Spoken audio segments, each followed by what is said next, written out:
Hello बच्चों, आप लोग कैसे हो। मैं उम्मीद करता हूँ कि आप लोग अच्छे हो गए और अपनी तैयारी नियमित रूप से कर रहे होंगे। बच्चों, जैसा कि आपको पता है, मैंने फिर से नवोदय प्रवेश परीक्षा कक्षा 6 2024 की तैयारी में मैं जुट गया हूँ। बच्चों, आप लोग भी मेरे यूट्यूब चैनल पर पहुँचिए और आप नियम से मेरे वीडियो जो भी मैं डालता जाऊँगा उनको आप पढ़ते जाइए। आज मैं जो वीडियो डाल रहा हूँ वो चैप्टर 1 मैथमेटिक्स का है, नंबर एंड नंबर सिस्टम, संख्या और संख्या पद्धति। बच्चों, आप लोगों को एक चीज़ मैं बता दूं कि आप लोगों की जो पढ़ाई है वो यदि अभी से आप करते रहेंगे तो जब आपका एग्ज़ाम आएगा नवोदय का तो आपको इतनी दिक्कत नहीं आएगी, क्योंकि आप अपनी पढ़ाई पर लगातार कंसंट्रेशन कर रहे हो।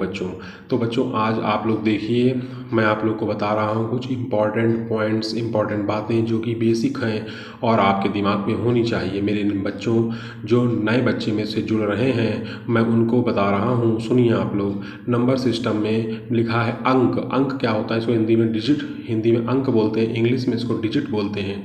बच्चों, 0 से लेकर 9 तक की डिजिट होती हैं और ये 0 से लेकर 9 तक की जो डिजिट हैं इनमें कुल 10 अंक होते हैं। 10 अंकों का प्रयोग होता है और जो हमारी अंक गणित है में सभी संख्या इन्हीं अंकों के सहारे बनती हैं। बच्चों, अंक गणित में जितनी भी संख्याएं हैं इन्हीं अंकों के हम सहारे बनाते हैं, 0 से 9 तक की संख्याओं के सहारे।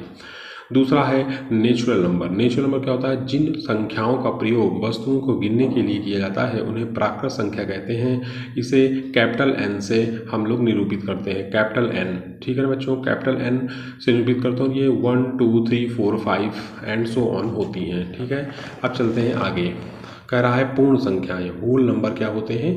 प्राकृत संख्याओं के समूह में यदि हम 0 को भी शामिल कर लें, जो नेचुरल नंबर हैं उनके साथ विथ ऐड 0, तो हमारा वो होल नंबर बन जाएगा। होल नंबर को हम W से शो करते हैं। देखिए 0 1 2 3 4 5 ये हमारे होल नंबर है। बच्चों, सम नंबर क्या होते हैं? इवन नंबर होते हैं। वे सभी संख्याएं जो 2 से पूरी तरह विभाजित हो जाएं। बच्चों, 2 से यदि हम पूरी तरह से विभाजित हो जाए जो संख्याएं, वो हमारी इवन नंबर होती हैं, जैसे 4 8 40 84 112। इसके बाद आता है बच्चों ऑड नंबर, यानी कि विषम संख्याएं। विषम संख्याएं क्या होती हैं बच्चों?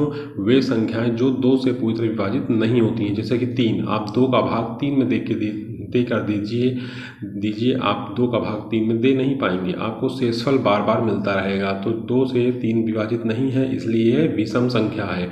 इसके बाद आता है कंपोजिट नंबर, यानी यौगिक संख्या।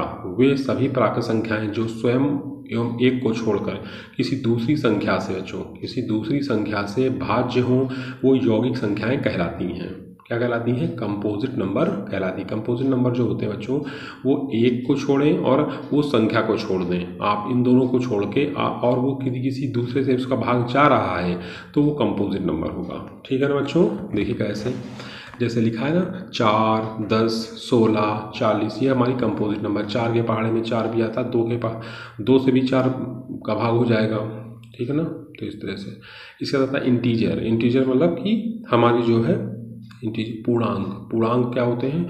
ऐसे संख्याओं का ऐसा समूह जिसमें धनात्मक संख्या और ऋणात्मक संख्या, यानी निगेटिव नंबर्स और पॉजिटिव नंबर दोनों शामिल हों, वो हमारे होते हैं इंटीजर। जैसे देखिए -5 4 -4 -3 -2 -1 0 1 2 3 4, ये क्या है? हमारे इंटीजर है बच्चों। आप इनको याद रखिए। ठीक है, चलिए आगे चलते हैं। अब आगे हमारा है इंटीजर के बाद अभाज्य संख्याएं, यानी प्राइम नंबर। तो प्राइम नंबर जो होते हैं वो एक से बड़ी वे सभी संख्याएं जो एक और स्वयं को छोड़कर अन्य किसी भी संख्या से विभाजित नहीं होती, अभाज्य संख्याएं कहलाती हैं। ठीक है बच्चों, अभाज्य संख्या क्या होती हैं? जैसे 2 हो गया, 3 हो गया, है ना बच्चों? जैसे 2 हो गया, 3 हो गया, 5 7 11 13, ये सब हमारी क्या है? अभाज्य संख्याएं हैं। ठीक है, अब चलते हैं आगे। अब कह रहा है को प्राइम नंबर।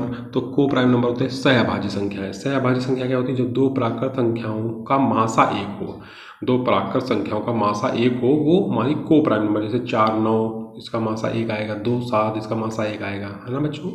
आपको समझ में आ रही है बात? तो इस तरह से को प्राइम नंबर। देखिए ये आपके एग्जाम में तो नहीं आता, लेकिन ये बेसिक चीज़ें हैं, इनसे अभी हम शुरुआत कर रहे हैं और धीरे धीरे इन्हीं सब चीज़ों को हम पढ़ते रहेंगे तो हमारा बेस भी स्ट्रांग हो जाएगा और हमारी जो मैथमेटिक्स है वो भी स्ट्रांग हो जाएगी और एग्ज़ाम के समय पर हमको दिक्कत नहीं आएगी बच्चों। इसीलिए मैंने आज ये शुरू किया है। रेशनल नंबर क्या होता है?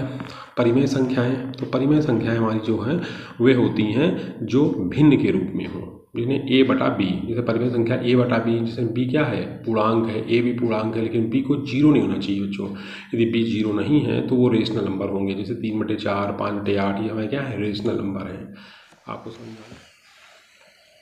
अब कह रहा है स्थानीय मान। बच्चों स्थानीय मान क्या होता है, किसी संख्या में किसी अंक से जो संख्या निरूपित होती है वही उसका स्थानीय मान होता है। जैसे 432 है तो 432 है, 4 का स्थानीय मान क्या होगा, 400, 3 का स्थानीय मान क्या होगा, 30, और 2 का स्थानीय मान 2 होगा।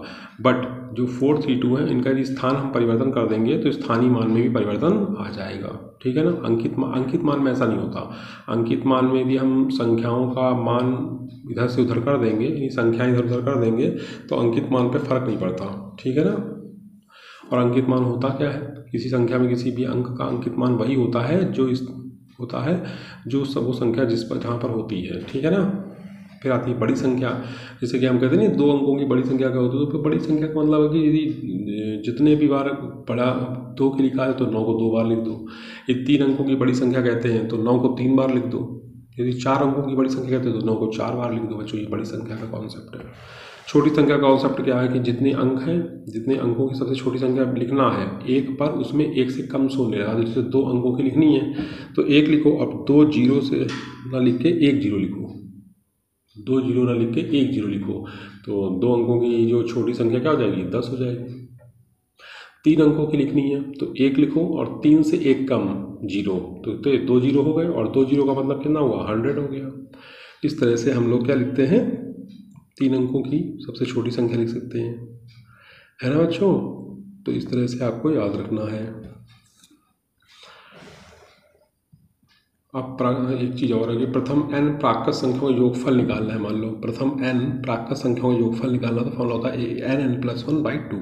याद है, जैसे कि प्रथम 20 प्राकृत संख्याओं का योगफल निकालना है आपको, 20 प्राकृत संख्याओं का योगफल, तो आप n की जगह पर 20 है ना, देखिए 20 रखा गया, 20 × 21/2, और 20 2 से 20 को काटो तो 2 दाम 20 और 21 दाम 210 होता है बच्चों। इस तरह से प्रथम n प्राकृत संख्याओं का हम लोग क्या निकाल लेंगे, योगफल निकाल लेंगे। प्रथम n प्राकृत संख्याओं के वर्गों का योगफल निकालना है तो 1/6 nn+1 2n+1 हो जाएगा फॉर्मूला, ठीक है। इसको आप अप्लाई कर सकते हैं, देखिए यहाँ पे अप्लाई भी किया गया है। तो इस तरह से हमारा ये चैप्टर है, जो इसका कॉन्सेप्ट है वो मैंने आपको बता दिया बच्चों। अब आपको हम लोग कल क्या करेंगे, हम इसे कल सवाल शुरू करेंगे। नंबर सिस्टम के एक एक सवाल हम आपको बताते जाएंगे और एक एक सवाल आपको सीखना है बच्चों। यदि आप एक एक सवाल को अच्छे से सीखते जाओगे तो नवोदय विद्यालय प्रवेश परीक्षा कक्षा 6 आप 2024 आपकी लिए दिक्कत नहीं करेगी। आपको आराम से, आसानी से हर वो चीज़ आ जाएगी जो आपको आनी चाहिए बच्चों, ठीक है ना। आज के लिए इतना ही रखते हैं। जय हिंद।